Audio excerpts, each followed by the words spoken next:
बातिल से दबने वाले आसमां नहीं हम सोबर कर झुका है तो इम्तिहान हमारा अल्लाहुम्मा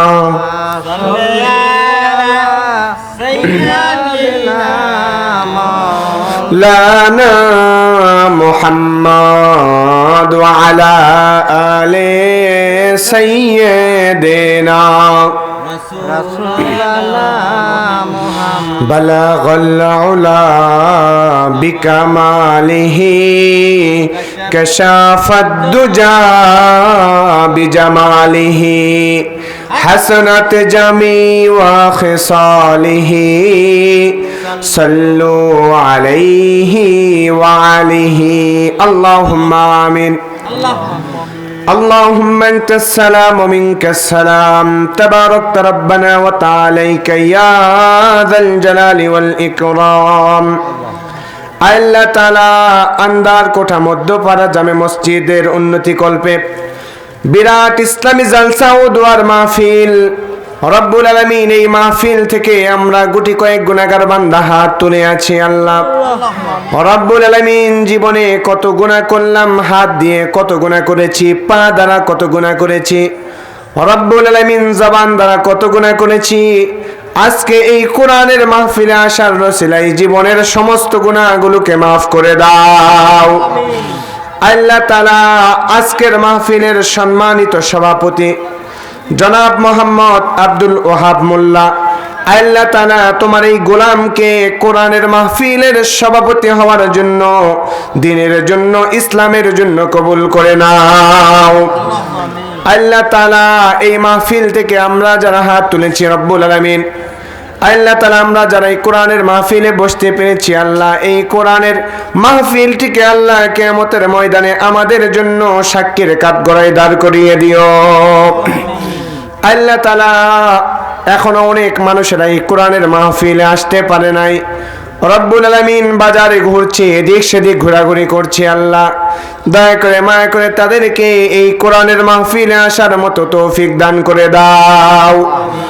রব্বুল আলামিন আমরা যারা হাত তুলেছি আল্লাহ আমাদের জীবনের গুনাহগুলো মাফ করে দাও। সুবহান রাব্বিকা রাব্বিল ইজ্জাতি আম্মা ইয়াসিফুন ওয়া সালামুন আলাল মুরসালিন ওয়ালহামদুলিল্লাহি রাব্বিল আলামিন। জিকির করেন লা ইলাহা ইল্লাল্লাহ, লা ইলাহা ইল্লাল্লাহ, লা ইলাহা ইল্লাল্লাহ মুহাম্মাদুর রাসূলুল্লাহ। মুসলিম মোরা ঘুমিয়েছি আজ, বিবেকে ঝুলছে তালা, রক্ত মোদের হয়েছে শিথিল, পাপে অন্তর কালা। আসছে পথে আধার নেমে, তাই বলে কি রইবি থেমে, বারে বারে জ্বলবে বাতি, হয়তো বাতি জ্বলবে না। তাই বলে তো ভীরুর মতো বসে থাকলে চলবে না। কইরে খালিদে কইরে উমর, এসেছে আবার নতুন বদর। কোথায় রে দিগ্বিজয়ী তরুণ মুজাহিদ, এখনো কি গাইতে হবে ঘুম ভাঙানি গীত? আমি মুসলিম, আমি চির সংগ্রামী, আমি চির রণবীর। আল্লাহকে ছাড়া কাউরে মানি না, লিল্লাহে তাকবীর। আলহামদুলিল্লাহ। ঐতিহ্যবাহী পাবনা জেলা আন্দারগোটা মধ্যপাড়া জামে মসজিদের উন্নতি কল্পে বিরাট ইসলামী জালসা ও দোয়ার মাহফিল। আজকের মাহফিলের সম্মানিত মুকাদ্দাস মুহতারাম সভাপতি জনাব মোহাম্মদ আব্দুল ওহাব মোল্লা, আল্লাহ রাব্বুল আলামিন তার এই গোলামকে কোরআনের মাহফিলের সভাপতি হওয়ার জন্য আল্লাহ তার জীবনের সমস্ত গুনাহগুলোকে মাফ করে দিন। সকলেই পড়ছি আল্লাহুম্মা আমিন। আল্লাহ রাব্বুল আলামিন তার এই বান্দাকে দ্বীনের জন্য, ইসলামের জন্য কবুল করুন। সকলেই পড়ছি আল্লাহুম্মা আমিন। আমার সামনে বসা দূর দূরাজ থেকে আগত, স্বাগত, সুচিন্তিত, সুশিক্ষিত মুরব্বী কেরাম, মস্তে মুজাহিদ খালিদ তারিক সাইফুল্লাহর উত্তরসূরি, নওজোয়ান কলিজার টুকরা যুবক ভাইয়েরা, স্নেহের কচিকাচা অনুজবিন্দু, পর্দার অন্তরালে বসা আমার অবলা সরলা মা এবং বোনেরা, আমার মাইকের আওয়াজ যত দূর পর্যন্ত যায় সকলকেই উদ্দেশ্য করে আমি আমার পক্ষ থেকে ইসলামের রীতিনীতি অনুযায়ী সালাম দিচ্ছি। আসসালামু আলাইকুম ওয়া রাহমাতুল্লাহি ওয়া বারাকাতুহু। কে কোরআনের মাহফিলে আপনি আমি আসতে পেরে, বসতে পেরে খুশি নাকি বেজার? যারা হয়েছেন খুশি, মুখে নিয়ে হাসি, আওয়াজ দিয়ে বেশি উঁচু করে কাল্লা চিৎকার দিয়ে বলেন সুবহানাল্লাহ। আমার ভাইরা, শক্তি ভালোই আছে, বোঝা যাচ্ছে। মানুষ কম হলেও ইমানি শক্তি ভিতরে আছে, জোরে বলেন ঠিক কি না? আল্লাহ রাব্বুল আলামিন এই শক্তিকে দ্বীনের জন্য, ইসলামের জন্য কবুল করুন। সকলে পড়ছি আল্লাহুম্মা আমিন। আমার ভাইরা, ভূমিকা আর বেশি সময় নিব না, ডাইরেক্ট কোরআন থেকে আলোচনা শুনবো। জোরে বলেন ইনশাআল্লাহ। আচ্ছা, কোরআন থেকে আলোচনা শোনার পূর্বে আমরা যে কোরআনের মাহফিলে বসেছি এর ফজিলত জানার দরকার। জোরে বলেন আছে নাকি নাই?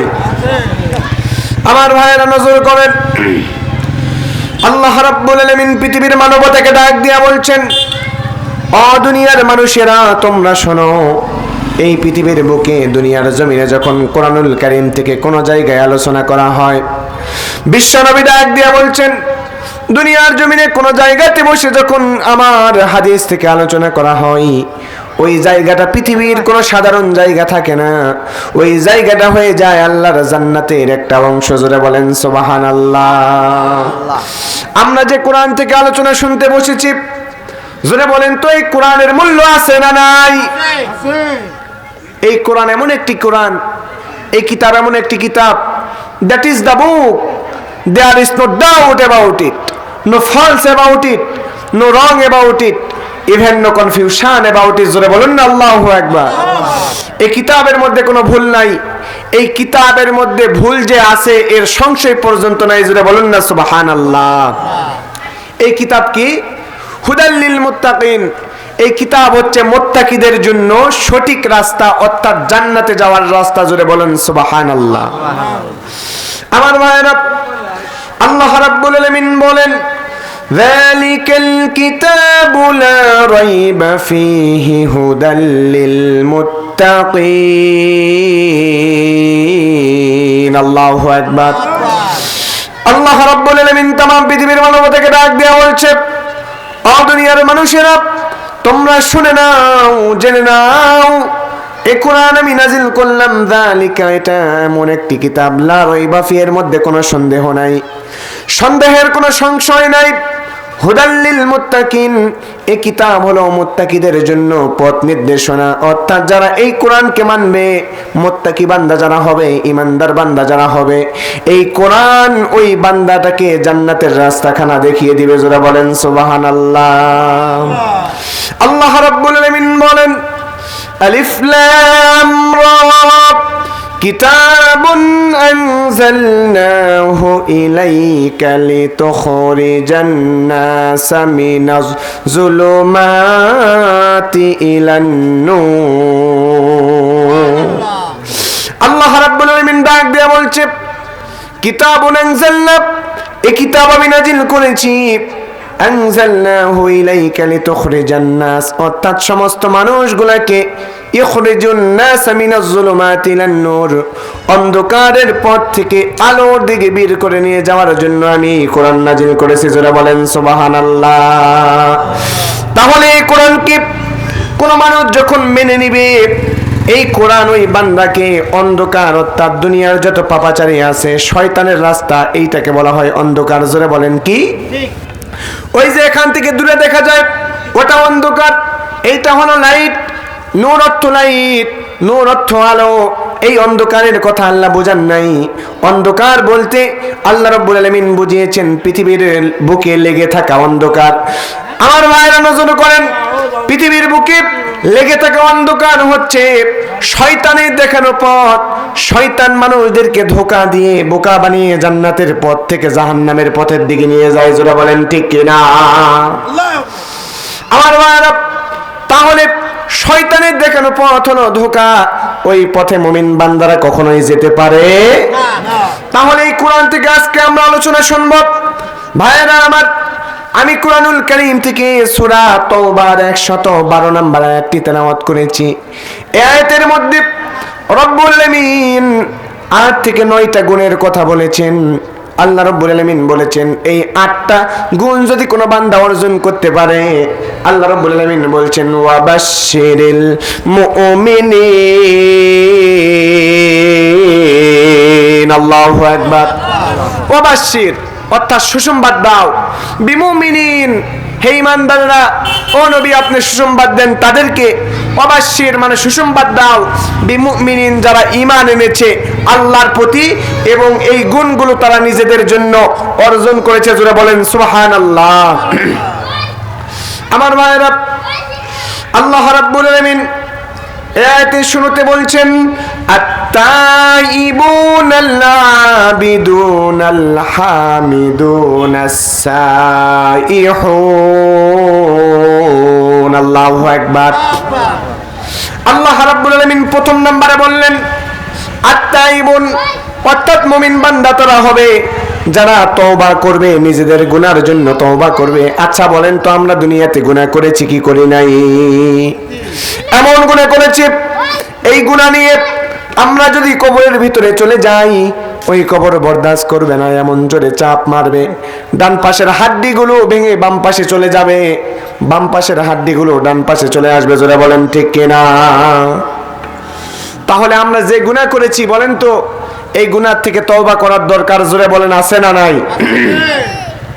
আমার ভাইয়েরা, এই আয়াতের ব্যাখ্যা দিতে যে একটা হাদিসের মধ্যে আমাকে ঢুকতে হবে। ওই হাদিসটা আপনাদের সামনে সম্পূর্ণভাবে যদি বলতে পারি আর আপনারা যদি শুনতে পারেন আর ওই হাদিস থেকে যদি শিক্ষা গ্রহণ করতে পারেন, তাহলে আল্লাহি আল্লাহর কসম ওই হাদিসকে মানার জন্য আল্লাহ রাব্বুল আলামিন আপনার জীবনের গুনাহগুলো মাফ করে দিবে। জোরে বলেন সুবহানাল্লাহ। চা অথবা গরম পানির ব্যবস্থা করেন, চা অথবা গরম পানির ব্যবস্থা করেন। আল্লাহ রাব্বুল আলামিনের নবী, বিশ্ব নবী জনাবে মুহাম্মদুর রাসূলুল্লাহ সাল্লাল্লাহু আলাইহি ওয়াসাল্লামের একজন সাহাবী নাম হলো হযরত ওমর ফারুক রাদিয়াল্লাহু তাআলা আনহু। নাম শুনেন নাই? আল্লাহর নবীর সাহাবী হযরত ওমর ফারুক রাদিয়াল্লাহু তাআলা আনহু ফজরের নামাজের পরে বাড়ির দিকে রওনা করলেন। শুরু রাস্তার মধ্যে চলে গেলেন। যাওয়ার সঙ্গে সঙ্গে দেখতে পেলেন একজন যুবক হাউমাউ করে রাস্তার মধ্যে কান্নাকাটি করছে। এবার হযরত ওমর ফারুক রাদিয়াল্লাহু তাআলা আনহু যুবককে ডাক দিয়ে বলল, ও যুবক, তুমি রাস্তার মধ্যে কেন কান্নাকাটি করছো বলো তো? যুবককে বলল, ও যুবক, বলো তো তুমি কেন কান্নাকাটি করছো? সঙ্গে সঙ্গে ওই যুবক ডাক দিয়ে বলছেন, এ ওমর, আমি কেন কান্নাকাটি করছি এই কথা আমি আপনাকে বলবো না, আমি এই কথা আপনাকে বলতে পারবো না। তবে আপনি যদি বিশ্ব নবীর দরবারে আমাকে নিয়ে যান, তাহলে আমি কেন কান্নাকাটি করছি এই কথা আমি আপনাকে বলবো। আমিরুল মুমিনিন হযরত ওমর ফারুক রাদিয়াল্লাহু তাআলা আনহু আর দেরি করলেন না। হযরত ওমর ওই যুবককে নিয়ে বিশ্ব নবীর দরবারে চলে গেলেন। যাওয়ার সঙ্গে সঙ্গে আল্লাহর নবীকে সালাম দেওয়ার পরে নবীজিকে ডাক দিয়ে বলছেন, ইয়া রাসূলুল্লাহ, ও নবী, রাস্তা দিয়ে বাড়িতে যাওয়ার সময় আমি দেখলাম একজন যুবক রাস্তার মধ্যে হাউমাউ করে কান্নাকাটি করছে। নবী গো, ও পয়গম্বর, সে ডাক দিয়া বলছে, যুবক ডাক দিয়া বলছে সে নাকি কি যেন গুনাহ করেছে, এমন ভয়ঙ্কর গুনাহ করেছে, এমন একটা গুনাহ নাকি করেছে, সেই গুনাহের কারণে সে কান্নাকাটি করছে। আমি ওমর ডাক দিয়া বললাম, ও যুবক, কি গুনাহ করেছো তুমি বলো। ও নবী, কিন্তু যুবক আমাকে বলল না, সে আমাকে বলল, তুমি যদি বিশ্ব নবীর দরবারে আমাকে নিয়ে যেতে পারো, তাহলে কি গুনাহ করেছি এই কথা আমি তোমাদের সামনে বলবো। আল্লাহ নবী ডাক দিয়া বললেন, ও ওমর তুমি আর দেরি করো না, ওই যুবককে আমার সামনে নিয়ে আসো। হযরত ওমর ফারুক রাদিয়াল্লাহু তাআলা আনহু ওই যুবককে বিশ্বনবীর দরবারে নিয়ে গেলেন। নিয়ে যাওয়ার পরে বিশ্বনবী এবার ডাক দিয়ে বলছে, ও যুবক, কান্না থামাও, কেন কান্না করছো তুমি? আমার সামনে এসেছো, আর কোনো ভয় নাই। বলো তো তুমি কি গুনাহ করেছো রে যুবক? একটিবার তুমি বলো, কি এমন পাপ করেছো? আমার ভাইরা নজর করে শুনতে হবে। ও পর্দার আড়ালের মা বোনেরা, যে যেখান থেকে শুনছেন একটু মনোযোগ সহকারে শুনবেন, খুবই ভয়ঙ্কর একটি ঘটনা। আল্লাহর নবী ডাক দিয়ে বললেন, ও যুবক বলো রে, কি এমন পাপ করেছো? তোমার পাপের কথা আমার সামনে একটু বলো। যুবক শুধু কান্না করে, কোনো কথা বলে না। বিশ্ব নবী ডাক দিয়ে বললেন, যুবক রে, তোমার পাপ কি আল্লাহর রহমতের চাইতে বড়?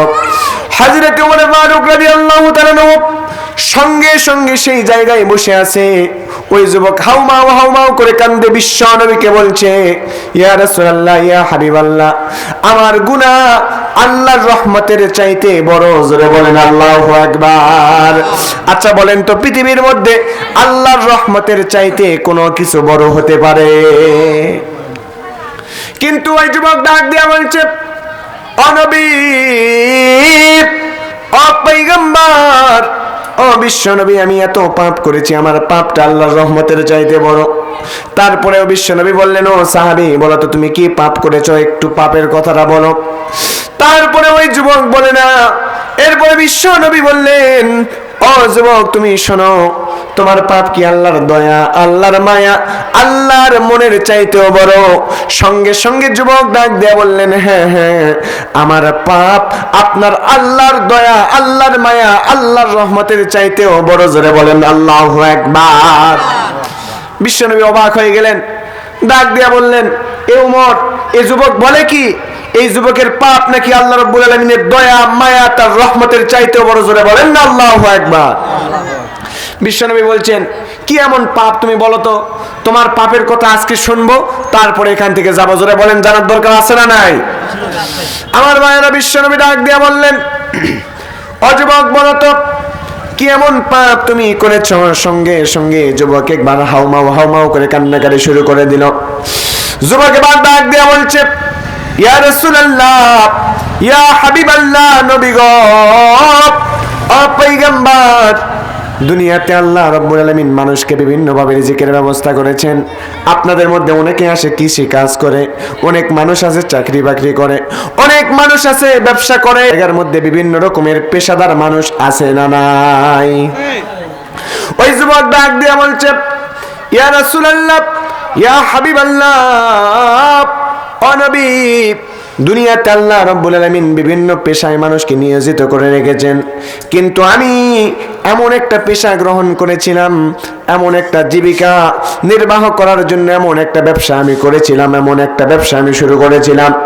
যুবক এবার ডাক দিয়ে বলছে, ইয়া রাসূলুল্লাহ, ইয়া হাবিবাল্লাহ, ও পয়গম্বর, আমি এমন একটা ব্যবসা করতাম, এই মক্কার মধ্যে, মদিনার মধ্যে যখন কোনো মানুষ মারা যেত আর আমি যখন শুনতে পেতাম, সঙ্গে সঙ্গে আমি আর দেরি করতাম না, সঙ্গে সঙ্গে ওই মানুষকে যখন কবরের মধ্যে রাখা হতো। ভাইরা আমার, নজর করে শোনেন, ভয়ঙ্কর একটা ঘটনা। আল্লাহর নবীর সামনে যুবক ডাক দিয়া বলছে, ইয়া রাসূলুল্লাহ, ইয়া হাবিবাল্লাহ, ও নবী, আর যখন মানুষগুলোকে যখন কবরের নিচে রাখা হতো, রাখার পরে রাত্রিবেলা আমি আর বাড়িতে থাকতে পারতাম না, ওই কবরের মধ্যে চলে যেতাম। কবরের মধ্যে যাওয়ার পরে কবরটাকে খনন করতাম। কবরকে খনন করার পরে কবরের ভিতরে ঢুকার পরে ওই লাশ থেকে শরীরের ভালো যে সাদা কাপড় আছে, আচ্ছা বলেন তো, মানুষ মারা গেলে দাফনের কাপড় দেয় কি দেয় না? জোরে বলেন। সে যুগে দামি দামি কাপড় দেওয়া হতো। অনেকে আবার আত্মসম্পদ, টাকা পয়সা, গয়না, হীরা জহরত কবরের মধ্যে রেখে আসতো। আপনারা ইতিহাস পড়লে জানবেন। এই লোভে ওই যুবক ডাক দেয়া বলছে, ইয়া রাসূলুল্লাহ, ইয়া হাবিবাল্লাহ, ও নবী, কবরের মধ্যে আমি চলে যেতাম। কবরের মধ্যে যাওয়ার পরে কবরটা আমি খনন করতাম। খনন করার পরে কবরের ভিতরে যে ওই যে হীরাগুলো, জহরতগুলো, আর ওই লাশ থেকে সুন্দর করে কাফনের কাপড়টা আমি খুলে নিয়ে আমি সঙ্গে সঙ্গে আবার কবরের মধ্যে ওই লাশকে উলঙ্গ অবস্থায় রেখে আবার উপরে মাটিটা সুন্দর করে দিয়ে ওই কাপড়টা আমি বাজারের মধ্যে ধুয়ে মুছে সুন্দর করে শুকানোর পরে বিক্রয় করে আমি আমার জীবিকা নির্বাহ করতাম। জোরে বলেন নাউজুবিল্লাহ। আল্লাহ নবী ডাক দিয়ে বললেন, ও যুবক, বলো তো এটাই কি তোমার শুধু পাপ, আর কি কোনো পাপ তুমি করো নাই? যুবক এবার বলছে, ইয়া রাসূলুল্লাহ, ইয়া হাবিবাল্লাহ, নবী গো, এইটা শুধু আমার পাপ নয়। একদিন আমি জানতে পারলাম মক্কার মধ্যে সবচাইতে সুন্দর একজন রমণী, একজন নারী মারা গিয়েছে। এই খবর যখন আমি জানতে পারলাম, এই খবর জানার সঙ্গে সঙ্গে আমি আর দেরি করলাম না, রাত্রিবেলা আমি চলে গেলাম ওই রমণীর কবরের মধ্যে দাফনের কাপড় চুরি করার জন্য। প্রতিদিন আমার নিয়ত থাকে দাফনের কাপড় চুরি করার। আজকে আমি ওই নিয়তেই কবরের পাশে চলে গেলাম, কবরটা আমি খনন করলাম। কবর খননের সঙ্গে সঙ্গে কবরের ভিতরে আমি যখন প্রবেশ করার পরে কবর থেকে ওই রমণীর কবর থেকে ওই মহিলার সুন্দরী রমণীর শরীর থেকে দাফনের কাপড়টা যখন আমি চুরি করলাম, করার সঙ্গে সঙ্গে কবর থেকে আমি বের হয়ে আসব, এমন অবস্থায় আমি দেখতে পেলাম ওই কবরের মধ্যে কে যেন আমাকে ডাক দিয়ে বলছে, ও যুবক, তুমি কি জানো আজকে কার কবরের ভিতরে তুমি প্রবেশ করেছো? আজকে কার কবরের মধ্যে তুমি এসেছো? ও যুবক, তুমি কি জানো? তুমি কি জানো রে যুবক, জানো আজকে কার কবরের মধ্যে তুমি এসেছ? এ কোনো সাধারণ রানী নয়, এ কোনো সাধারণ মেয়ে মানুষ নয়। এই মক্কার মধ্যে, মদিনার মধ্যে সবচাইতে সুন্দরী তন্নি যুবতী একজন নারী। সুতরাং তুমি কবরের মধ্যে এসেছো রে যুবক, এই সুযোগ তুমি হাতছাড়া করো না। এই নারীর সঙ্গে তুমি যদি জেনা করো, কবরের ভিতরে তুমি যদি জেনার কাজে লিপ্ত হয়ে যাও, তাহলে পৃথিবীর কেউ জানবে না, আসমানের কেউ জানবে না, জমিনের কেউ জানবে না, কেউ জানতে পারবে না রে যুবক। তুমি যদি এখন কবরে এই মহিলার সঙ্গে তুমি যদি জেনার কাজে লিপ্ত হয়ে যাও, কেউ জানবে না। জোরে বলেন নাউজুবিল্লাহ। আচ্ছা বলেন তো, আসমানের মালিক আল্লাহ জানবে কি জানবে না? জানবে। ভাইরা আমার, আল্লাহ রাব্বুল আলামিন বলেন, লা তুদরিকুহুল আবসার ওয়া হুয়া ইউদরিকুল আবসার ওয়া হুয়াল লাতীফুল খাবীর। জোরে বলেন না আল্লাহু আকবার। আল্লাহ রাব্বুল আলামিন বলেন, ও দুনিয়ার মানুষেরা, তোমরা তোমাদের চক্ষু দ্বারা আমাকে দেখতে পাও না, তোমরা আমাকে দেখতে পাবে না, কারণ তোমাদের ওই ক্ষুদ্র চোখ দিয়ে আমি আল্লাহকে দেখা সম্ভব নয়। কিন্তু আমি আল্লাহ রাব্বুল আলামিন ওয়া হুয়া ইউদরিকুল আবসার ওয়া হুয়াল লাতীফুল খাবীর, সর্ব অবস্থায় সব সময় আমি আল্লাহ তোমাদেরকে দেখি। জোরে বলেন সুবহানাল্লাহ। ও যুবক ভাই, তোমরা যখন গুনাহ করো, ও বৃদ্ধ বাবাজিরা, তোমরা যখন গুনাহ করো, আপনারা যখন একা একা গুনাহ করেন, নির্জনে গুনাহ করেন, মনে করেন কেউ দেখে না, হয়তো ভাবতে পারেন কেউ জানে না। আচ্ছা বলেন তো, আল্লাহ জানে কি জানে না? শুধু তাই নয়, আপনার ঘরের মধ্যে ফেরেশতারা আছে। আপনি যখন গুনাহ করবেন, গুনাহ করার সঙ্গে সঙ্গে ফেরেশতারা লিখে রাখবে আপনি কখন কোথায় কোন গুনাহ করলেন। কিয়ামতের ময়দানে আপনার সামনে আপনার আমলনামা যখন দেওয়া হবে, আমলনামা পড়ার সঙ্গে সঙ্গে আপনি পাগল হয়ে যাবেন, আপনি মাতানো হয়ে যাবেন, চিৎকার দিয়ে বলবেন, ও আল্লাহ, আমি এই যে ছোট্ট গুনাহ করেছিলাম, আমার ধারণা ছিল না যে এই গুনাহটা পর্যন্ত, এত ছোট গুনাহ, এত গোপন ভাবে করেছিলাম, এই গুনাহটাও পর্যন্ত আমলনামার মধ্যে লেখা হবে, এটা আমার চিন্তাতেও ছিল না। জোরে বলেন আল্লাহু আকবার। তাহলে বলেন তো, সর্ব অবস্থায় যদি আপনি গুনাহ করেন, সব সময় যদি গুনাহ করেন, হয়তো পৃথিবীর কোনো মানুষ দেখে না, আসমানের কেউ দেখে না, দেখে তিনি কে? আল্লাহ। তাহলে গুনাহ করা যাবে? গুনাহ যখন করতে মন চাইবে, সঙ্গে সঙ্গে আল্লাহকে স্মরণ করার দরকার আছে না নাই? আমার ভাইরা, এই যে নফস, এই নফস কিন্তু সব সময় খারাপ দিকে নিয়ে যেতে চায়।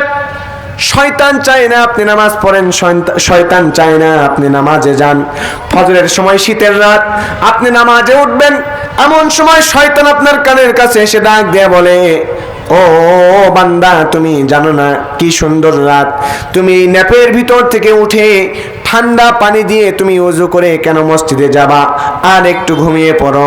আর আপনি যদি মুমিন বান্দা হতে পারেন তাহলে আল মুজাহিদু মান জাহাদা নাফসা, বিশ্বনবী বলেন সবচাইতে বড় মুজাহিদকারী ওই ব্যক্তি যেই ব্যক্তি তার নফসের সঙ্গে জিহাদ করতে পারে। অর্থাৎ নফস চাই না মসজিদে যাব না, কিন্তু ওই বান্দা নফসের সঙ্গে জিহাদ করে মসজিদের মধ্যে চলে যায়। জোরে বলেন সুবহানাল্লাহ। তাহলে বলেন তো নফসের সঙ্গে জিহাদ করার দরকার আছে না নাই? আল্লাহর নবী বিশ্ব নবী 27টি যুদ্ধের মধ্যে সেনাপতির দায়িত্ব পালন করলেন, তারপরেও বললেন না ওই জিহাদ সর্বোত্তম জিহাদ, এই কথা বিশ্বনবী বলেন নাই। বরঞ্চ বিশ্বনবী বললেন আল মুজাহিদু মান জাহাদা নাফসা। নবীজি আমার বললেন ওই বান্দা সবচাইতে বড় জিহাদকারী যেই বান্দা তার নফসের সঙ্গে জিনা করে, নফসের সঙ্গে জিহাদ করে গুনাহের কাজ থেকে হেফাজত করতে পারবে, ওই বান্দা হলো পৃথিবীর মধ্যে সবচাইতে বড় নফসের জিহাদকারী। জুড়ে বলেন সুবহানাল্লাহ। রাস্তা দিয়ে গাড়ি যায়, মানুষ যায়, কথা বলার অনেক ডিস্টার্ব হচ্ছে। জোরে বলেন ঠিক কিনা? রাস্তা দিয়ে মানুষ, আপনারা যারাই যাচ্ছেন কোনো কথা বলবেন না, চুপচাপ পার হয়ে চলে যান, কথা বলবেন না, আর গাড়ি এইদিকে আনেন না।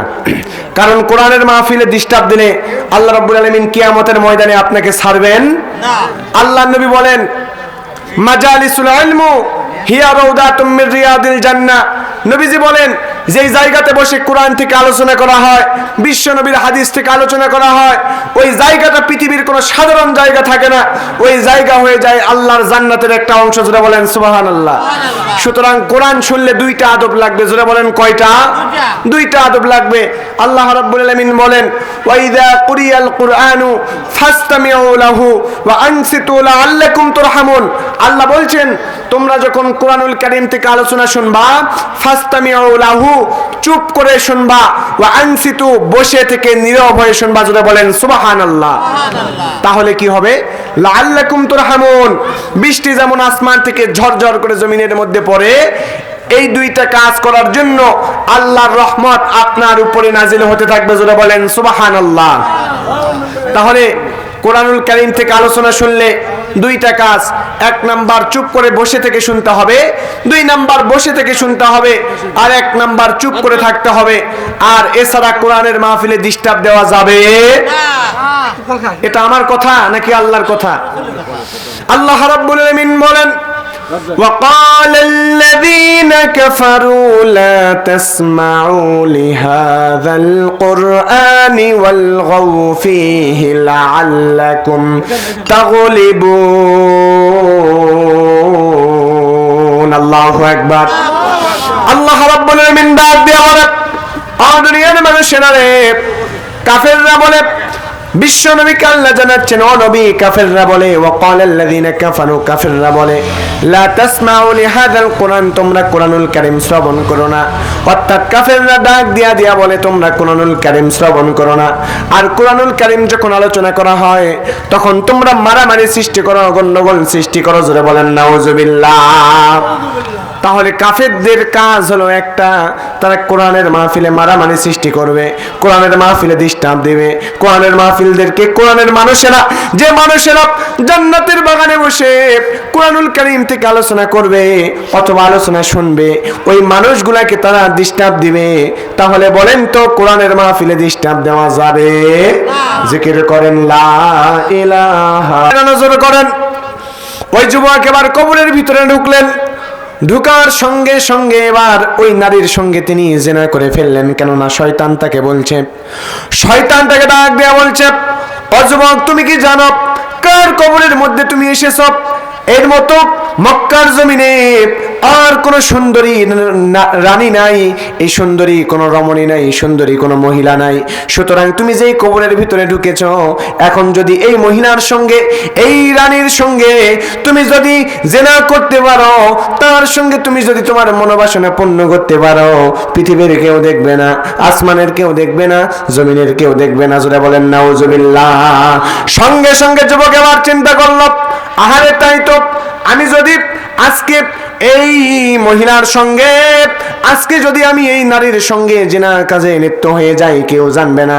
এবার ওই যুবক ওই লাশের সঙ্গে জিনা করতে শুরু করলো।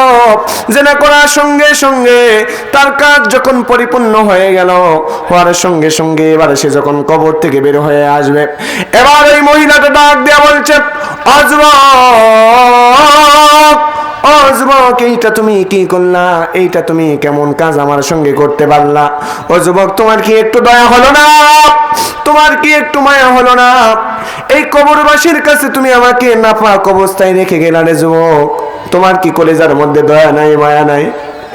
আমার এই কবরের মধ্যে গোসল করে রেখেছিল, কিন্তু তুমি আমার নাপাক অবস্থায় রেখে চলে গেলা। কিয়ামতের ময়দানে আমাকে নাপাক অবস্থায় কিয়ামতের ময়দানে উঠতে হবে রে যুবক।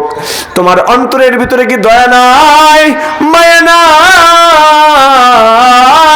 ও যুবক, শুনে নাও, কিয়ামতের ময়দানে আমি তোমার বিরুদ্ধে আল্লাহর কাছে বিচার দিয়া দিব। জোরে বলেন নাউজুবিল্লাহ। যুবক এবার ভয় পেয়ে গেল।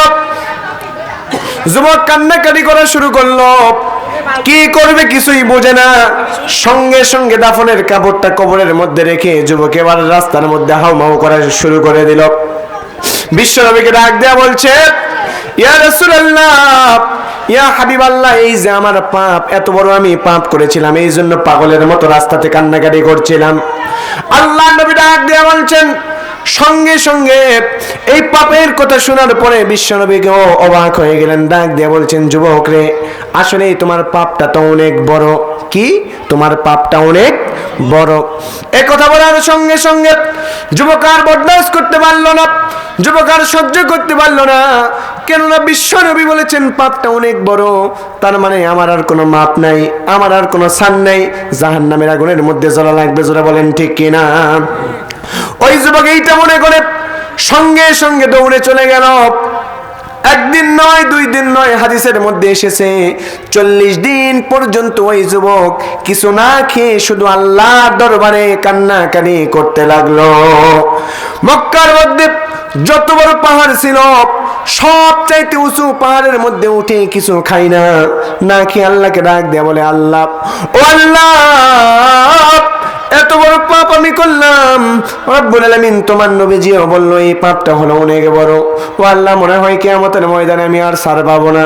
কিয়ামতের ময়দানে জান্নাত আমার জন্য হবে না, জাহান্নামের দরজা হয়ে যাবে খোলা, জান্নাতের দরজার মধ্যে পড়ে যাবে তারা।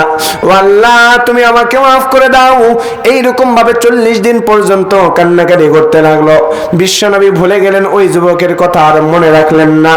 আল্লাহ নবীকে, হযরত জিবরাইল আলাইহিস সালাতু ওয়াস সালামকে আল্লাহ রাব্বুল আলামিন ডাক দিয়ে বলছেন, ও জিবরাইল, সঙ্গে সঙ্গে তুমি চলে যাও, আর করো না দেরি, চলে যাও তাড়াতাড়ি।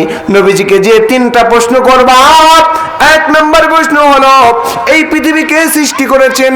2 নম্বর প্রশ্ন হলো পৃথিবীর মানুষ সহ যত জীব আছে এগুলোকে রিজিকের ব্যবস্থা কে করে দেন। আর 3 নম্বর প্রশ্ন হলো এই পৃথিবীর মানুষ এবং জিন ইনসানের গুনাহগুলো কে ক্ষমা করে দেন।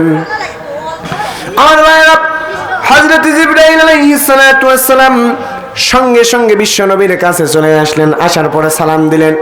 সালাম দিয়ে ডাক দিয়ে বলছেন, ইয়া রাসূলুল্লাহ, ইয়া হাবিবাল্লাহ, আল্লাহ রাব্বুল আলামিন আপনার সামনে আমাকে পাঠিয়েছেন 3টা প্রশ্ন নিয়ে। জোরে বলেন কয়টা? 3টা প্রশ্ন নিয়ে পাঠিয়েছেন। হযরত বিশ্বনবী ডাক দিয়ে বললেন, ও জিবরাইল, কোন 3টা প্রশ্ন নিয়ে পাঠিয়েছে? তুমি তোমার প্রশ্নগুলো করা শুরু করে দাও। সঙ্গে সঙ্গে হযরত জিবরাইল ডাক দিয়ে বলছে, ও আল্লাহর পয়গম্বর, 1 নম্বর প্রশ্ন হলো এই পৃথিবী আপনি সৃষ্টি করেছেন নাকি আল্লাহ সৃষ্টি করেছে?